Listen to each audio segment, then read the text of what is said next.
Hey guys, welcome back to Cobla Creations, and today we're going to be answering more of your comments. On YouTube? Yeah. And Facebook? Or just YouTube? No, just YouTube. Just YouTube. All right. Well, I guess without that said, we'll go ahead. By the way, I want to say thank you to whoever you were who told us the tip about blowing up the screen so we can actually see what we're reading at the same time we're filming this. We read these comments a little bit slow because we're sitting here like, I know. trying to read the writing that is so tiny. So hopefully today It'll pan out a little smoother. Yeah, we won't look like total idiots. Well, we're going to probably look like total idiots. Not while we're reading. All right, you want to read this first one? All right, Nikki, love the yard sale again. Nikki loved the yard sale. Okay. She said, can anyone tell me? I have a question that I can't find an answer for anywhere. I have a heat rock for my bearded dragon, only get to about 105, so typically warm, but not too warm for him. Should I put it on the heat light side or on the side I have for him to cool down? I cannot find the answer anywhere, and I do not want my beardy hurt ever. He's my second son, and I love him so much, I can't even tell you. Please let me know. I'll be waiting for you to comment. All right. You want to take this one? You want me? Alrighty. Well, I know why she can't find any information on a hot rock for a bearded dragon. I feel like you really don't even hear anything about hot rocks, even though we don't really like them. There's a reason. There's a reason for that. Hot rocks are probably the single most worthless item that you could put in your cage. I feel like I used to see them more often at like pet stores and stuff. I think people got them eventually after the reviews started coming in. I mean, many years ago, I'm talking probably 40 years ago, hot rocks were like the thing. Every pet store sold them. Even the old reptile books used to say, hey, you get a ball python, put a hot rock in the cage. That was just standard. But the problem with it was hot rocks would heat up so incredibly hot that if an animal laid on it, they would literally get burns on their body. It would be like, instead of using a hot rock, just plug up the iron that you iron your clothes with. Lay it in your dragon's cage and wish him the best of luck. Yeah. So I think the best way to answer this is just for our bearded dragon cages, we usually keep climbing branches, or you can keep a tile or something underneath the heat lamp so that it'll warm that up. But you don't have to add any additional hot rocks to the cages because... I wouldn't add any hot rocks to the cages. Yeah. Well, at all. They have a bad reputation, but you can just use something underneath the light, and the light will heat it up just enough for the dragon to get underneath it. But on the side, like the cool side of the cage, I really don't put anything unless it's a hide box or something they can hide under when they go to sleep. But you don't have to do that. So that's up to you. But... yeah, no hot rocks. Yeah, the ceramic tile, if you've watched several of our videos, you know, we've talked about placing a ceramic tile underneath your heat lamp. And what that does is as the heat lamp shines down on the ceramic tile, it'll warm that tile up. So if your dragon lays on it, he will get a little bit of belly warmth. There's a couple of problems with the hot rocks. And the reason why you don't read about them is because... pretty much anybody who's been in reptiles for a while, we don't even, hot rocks is one of those things we don't even mention anymore because they're just so incredibly risky to use. But they have a cord that goes down in the cage, and if you're feeding insects like crickets or roaches, and you just gave your roaches and crickets a way to escape that cage and get loose into your home. Yeah. That's one of the bad things about the hot rock. And the other, again, is the burns that they can get. So, yeah, get that hot rock out of there. Or the dragon can get curious and get tangled up in the wire as well. Like the one that's behind us, he's usually going crazy in all of our videos. I have to keep a lid on his cage because the rest of the dragons don't really try to get out of their enclosures, but he will figure it out. He will find a way. And he doesn't seem to act like, someone commented about the dragon in every video walking around in the cage. Mm-hmm. He's normally pretty chill until we start doing his video. I think he wants to be in one of I don't know. He's one of our youngest males, so he just has a lot of energy, whereas I don't think you can see him, but there's one on this end over here, and he's going on like 10 years old. He's pretty old, so he doesn't really move around much, but this one over here, he's very young. He's full of energy. He doesn't really stop going. I used to know what that was like. I actually have had a couple people ask me before, like, my dragon is just wandering around the cage constantly, sometimes trying to climb out, just what do I do? And I'm like, just let it do its thing. There's no problem in that. I mean, dragons. It's exercise for them, for sure. I mean, they're just moving around. They're curious. They're trying to find things to do. Or take them out and socialize them. Yeah, that's the best thing for them. You can let them wander around your living room floor or something. Of course, be careful doing it outside. But yeah, they just have energy and they're curious. They want to see what's around them, especially when they're in clear aquariums like this and they see all this commotion going on around them. They want to figure out what they can do, if they can go out, eat, do whatever. They want to be in our video. Yeah. All right, we got one. Well, Nikki, we hope we answered your question there. And for the rest of you guys who don't know about hot rocks, maybe we gave you some useful information there. If you hear a bunch of squeaking behind me, we actually do work with a couple different species of lizards. One we don't do a lot of videos on simply because we don't believe that this is a beginner's lizard. Nor do we believe that they really make good pets for beginners. But we have Argus monitors in this room, and if you hear a lot of squeaking and scratching, if you think bearded dragons are active, you need to work with Argus monitors. So anyway, next question is from Thrifty Navy Mom. She writes, could you do a video on feeding bearded dragons? We have a 3-year-old bearded dragon, and last week purchased a baby from Petco. I am having a hard time getting her to eat anything. I tried a syringe and am now making a slurry and have given her the same food the stores did, green squash, small worms. She is active and pooping but not eating. Thanks for any help. I'll let you start with this one and then I'll follow up. Well, hopefully we won't get in a lot of trouble for what I'm about to say, but she kind of gave away why her dragon is not wanting to eat anything. I mean, we've talked about this before, but we just put it simply, if you can purchase a bearded dragon from a breeder, do that and stay away from the big box pet stores. Yeah. Because let me tell them this story. So last year we had a lady, and I'm not going to tell her name.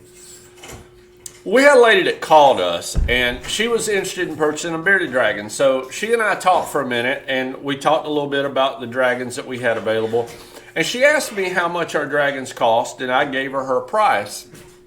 And she goes, whoa, why is your dragon so expensive? And I said, well, actually, our dragons, when it comes to breeders, we're kind of on the lower end of the scale, where our dragons are probably priced a bit lower than most bearded dragon breeders.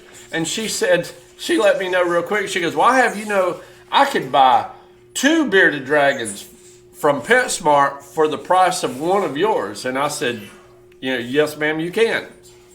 And I didn't want to get into a whole, let's bash the big box stores or anything. So I said, yes, I realize that you can buy 2 dragons from the big box stores for the same price you're going to pay for mine. And so we ended the conversation. I didn't argue with her. And like I said, again, my idea was not, well, let me go on a rampage and trash the big box stores. But about 2 weeks later, I got a phone call from the same lady. You remember this? I do remember this. Same exact lady messaged me back, and she goes, I owe you an apology. She goes, I feel like I might have been kind of rude to you. And I was like, yeah, just a little, And she had bought 2 bearded dragons from the big box pet stores 2 weeks in a row. Both of them died within a week. Yeah. I'll just tell you this. And again, I'm not trying to bash the stores, but this is a God's honest truth. And I could prove this with our emails. If I had $1 for every email I get that has within the context of that email, hey, I bought a dragon from one of the 2 big box stores and I can't get it to eat. If I had $1 for every one of those emails that I have gotten over the years, I could retire from breeding bearded dragons and just live off of those dollars. It's so common. So the big box pet stores just do not have a good reputation for having healthy bearded dragons. I can't speak on behalf for all of the other animals that they have because I've never bought any animal from a big box pet store before. But except fish. Oh yeah, well, our turtles ate those, so we can't say anything. But they count. But yeah, so the bearded dragons, yeah, we strongly advise you guys to find breeders who know how to take care of bearded dragons and know about the bearded dragon diet, and that way you know you're getting a baby from or at least a specialty store. I mean, there are stores out there that specialize in reptiles, where usually the employees of these stores do have some knowledge of bearded dragons. So we're not trying to say that all pet stores are bad. There are pet stores out there that specialize in those. But when you're talking about a chain store, they specialize in nothing. I mean, they don't have, so they'll sell you items for a dog, for a cat. They'll adopt you a dog, a cat, a fish, a bird, whatever. And many times their employees have no experience whatsoever in anything other than retail sales. Now, and again, you know, if you're an employee of one of these stores, we're not making fun of you. We're not trying to bash you or anything like that. I mean, I get it. You needed a job. You got a job. Someone comes to you and says, hey, you know, I need some information about a bearded dragon. The only thing I would tell you is refer them to a reliable source, you know. Don't lie to people, or don't, you know, tell people something if you don't really know about the animal, because there's so many times I've had people call me and say, you know, hey, I got a bearded dragon from, you know, one of these stores, and they were telling me that I needed, and they would give me this laundry list, and I'd just be like, you know, wow, you got taken to the cleaners, you know. There's not a ton of equipment you need. In fact, we were giving a talk at a Repticon one time, and someone asked me about UVB light, and we were in Florida, and I said, man, you're in Florida. You don't need a UVB light at all during, you know, 11 months out of the year, because it don't get cold enough down in Florida for you to not be able to take your dragon outside and get natural sunlight. And this guy came over to my table, and he was like, you shouldn't tell people that. You should tell people they need a UVB bulb, because Google says they need a UVB bulb, and every care page says they need a UVB bulb. And I said, but they don't. And I asked the guy, I said, do you work with bearded dragons? No, I don't. Okay, well, what do you know about the needs of a bearded dragon if you've never worked with them? Later on, I found out he was a dry good dealer, and he was selling UVB bulbs. So it wasn't that he knew anything about the dragon. It wasn't that he needed that he even cared about any correct information. The fact of the matter was he sold these bulbs, and therefore he wanted people, you know. So don't tell people just anything in order to make a sale. Make sure you're giving your customers good information. And so find a breeder or find a store that specializes excuse me, in just reptiles or just bearded dragons, or if you find like a little mom and pop, you know, reptile shop, that'd be really cool too. So something like that, you know, support your local businesses and try to stay away from the big chain pet stores. But I mean, really, to answer your question, how we feed baby bearded dragons is we start them off on salad as soon as they get out of the egg, because dragons can be extremely picky. And so you want to go ahead and nip that in the bud as soon as possible. So go ahead and feed them salads when they are little, and as well as their insects. I mean, go ahead, get them started on just a variety of vegetables, fruits, insects. And we do have a video already up on YouTube about bearded dragon nutrition, so you know what to feed them. Now, when they are extremely little, they do need more protein than they do vegetables, but don't neglect the vegetables at all. They are extremely important for a hatchling all the way up to an adult, because when they do become adults, they need to be eating more vegetables, and it's so much harder to do that when all they want to eat is insects. So start them off on veggies as soon as possible. Yep, that's exactly right.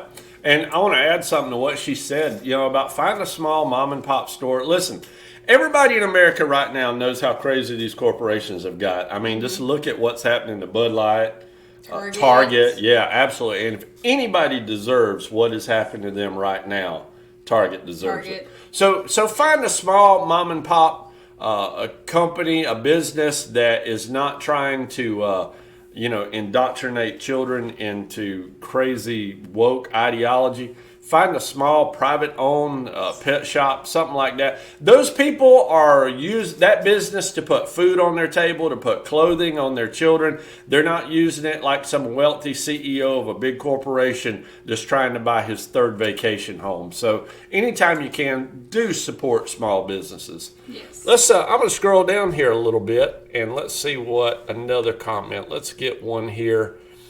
How about this? This is from Tyler Tripp. Tyler says, are you guys breeding any California/desert king snakes soon, or have any young ones? I'm in South Carolina and would like to get one from you guys. My 9-year-old has become obsessed with reptiles like me, and especially snakes. She wants to go herping every chance she gets, and we've caught some big black snakes. Tyler, I want to tell you something. That's really cool, man. I'm glad to see a dad and a daughter. I was going to say, that brings me back to my childhood. So enjoy reptile. I mean, I used to, whenever she was young, I used to take her out, and we would go out and collect rattlesnakes.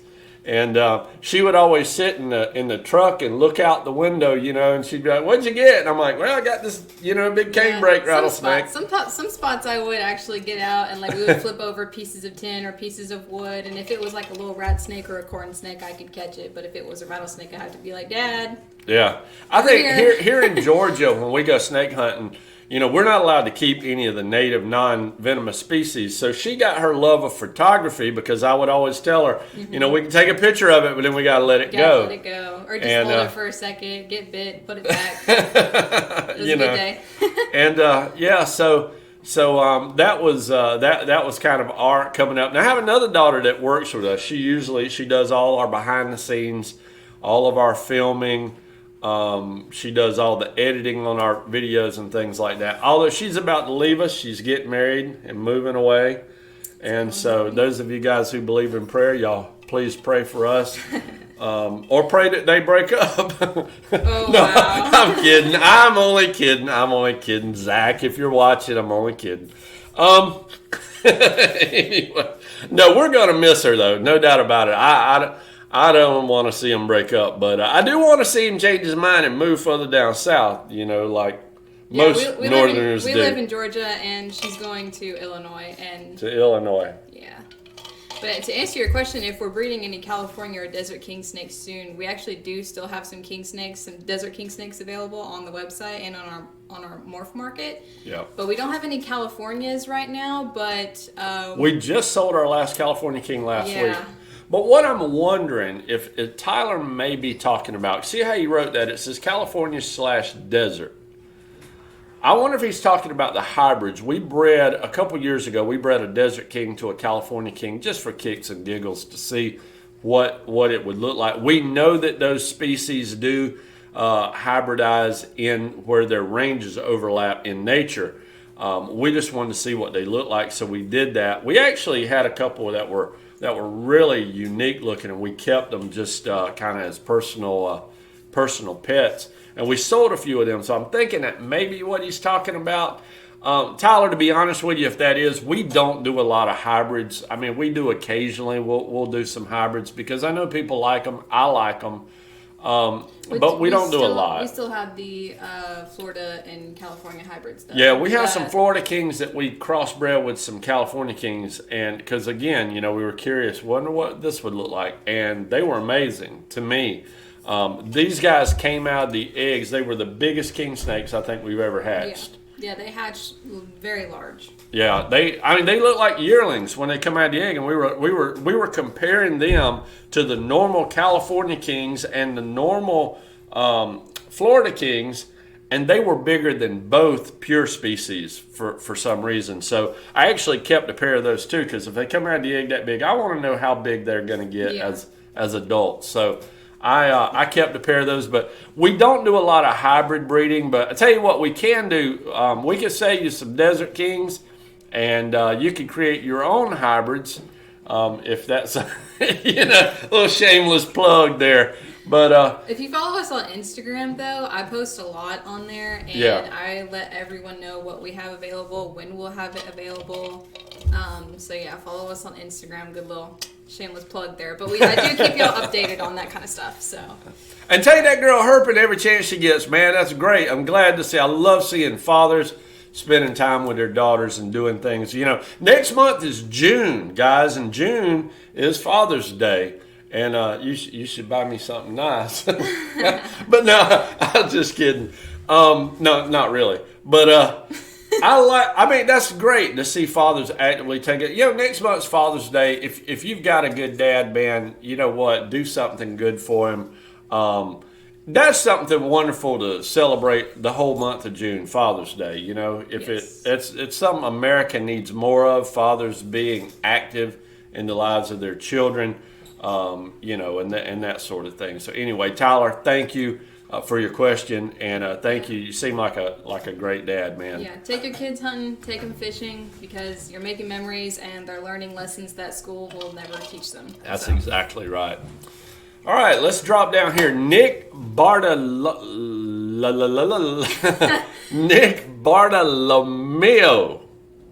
Oh, sure. God.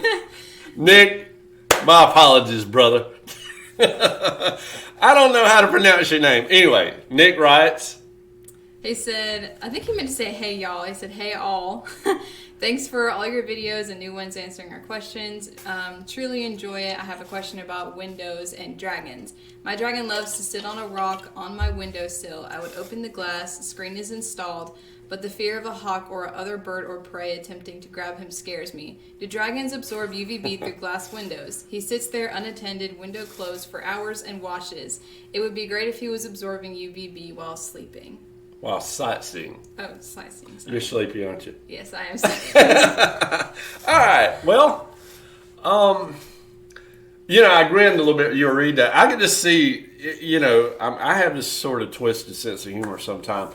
And I was just visioning this dragon sitting in a windowsill and this hawk just sweeping down and snatching him up. I mean, that would be horrible. I mean, if the window is closed, you know, you don't have to worry about it. For the most part, I think dragons won't really get spooked. Only time my dragons really get spooked whenever I let them sit outside in sun is when I go back out there to get them. Because I usually put them in big containers that are tall they can't get out of. I'll put them out in the sun. I'll deep clean all of their cages. This happens like once a week. And then I'll let them be out there for maybe 15, 20 minutes. I'll go outside and pick them up and bring them back inside. But I kind of have to slowly do it to let them know, hey, it's me. I'm bringing you inside. I'm not a predator. Because they'll sort of like flare out their beard and they'll open their mouth wide open. Because, you know, at first they don't know the difference between you and a predator. So it will spook them sometimes. But if they're sitting by a window and they're just chilling for a while, you really don't have anything to worry about if the window's closed and, you know, they're protected from whatever's outside. What he's wondering here, though, he's saying if his dragon's sitting there with the window down, is that dragon getting UVB light?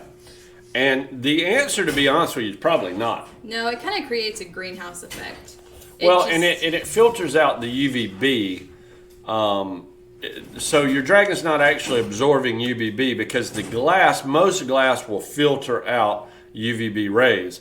But like you were saying, the greenhouse effect of that, you know how it is, it can be 70 degrees outside, but if you leave the windows up in your car inside, there's this greenhouse effect. We tell people this, it's best not to set even a terrarium up in front of a window because of that, the sun shining through all that glass creates that greenhouse effect.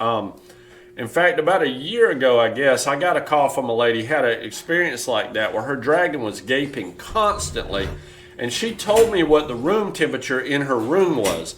I had her go out and purchase a temp gun, and I told her, I said, if your dragon's in front of a window, I'm almost betting that the problem is your dragon's constantly too hot.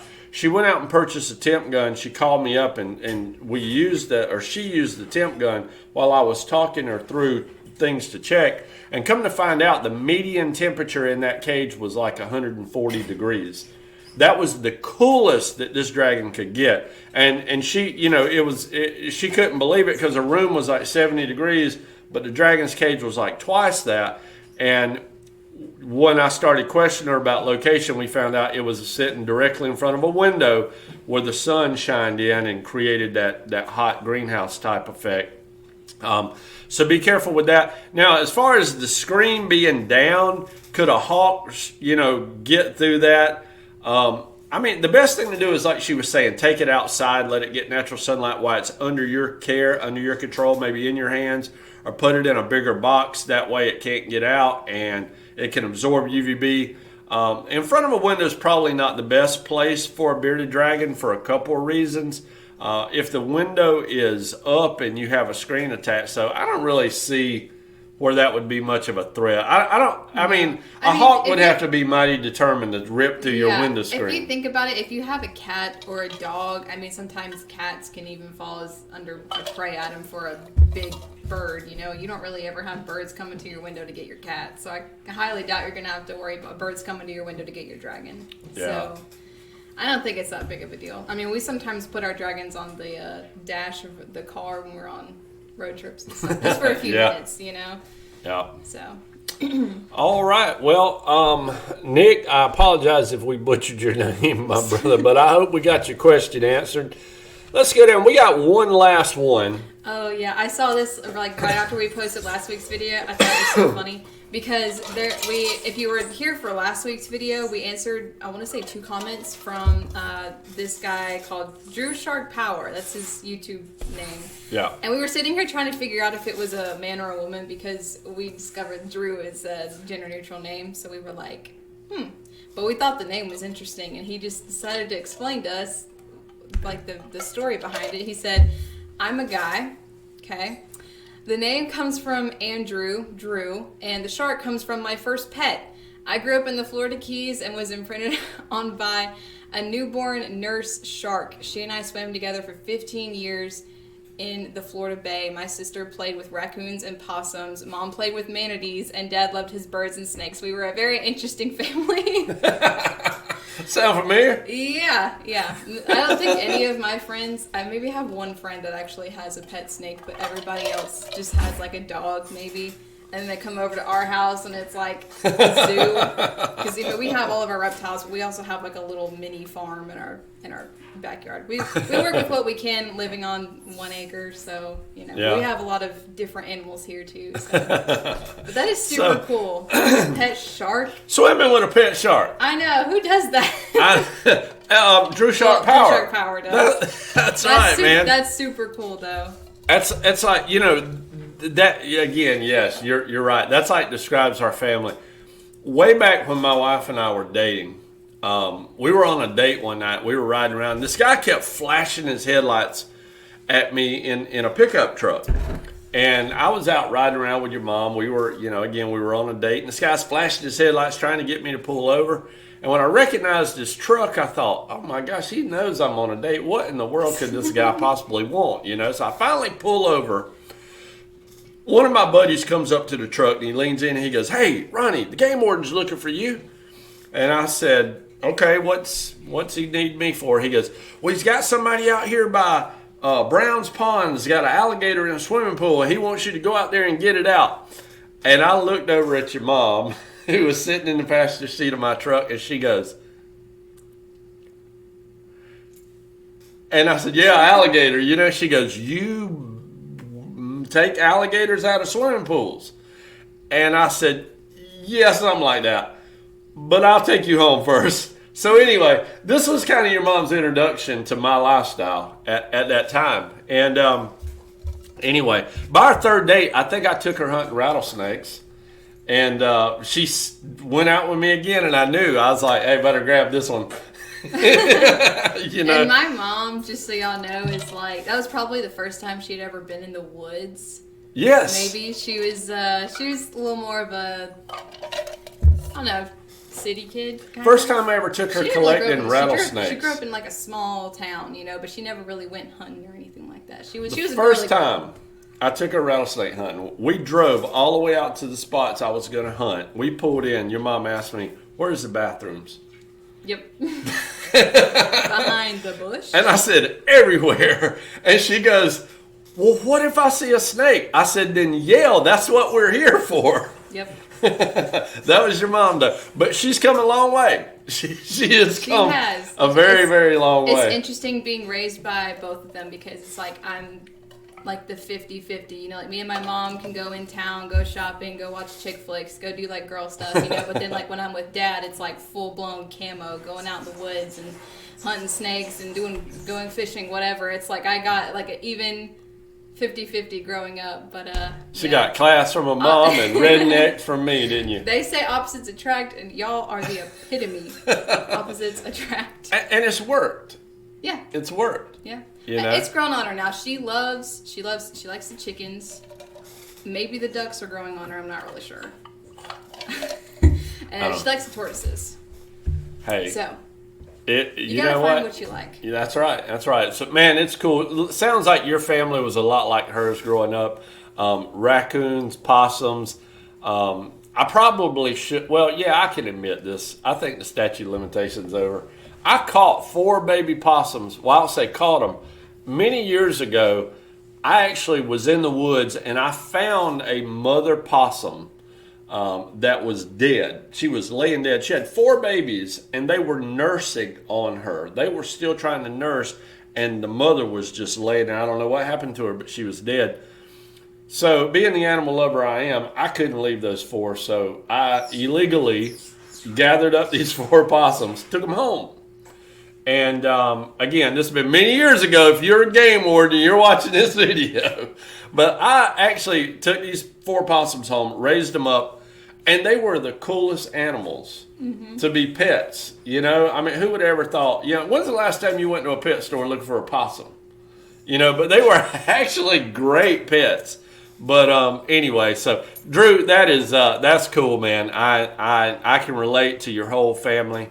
And anyway, well, man, we're going to run out of time here. We better let these people go. They got other things to do on Sunday. We're already over 30 minutes, so some of these folks got to get back to church. Thank you guys for watching. We hope you enjoyed this video, and if you guys want us to answer any of your comments, go ahead and comment them down below, and we will see y'all next week. Have a good one. You never click the button every single week.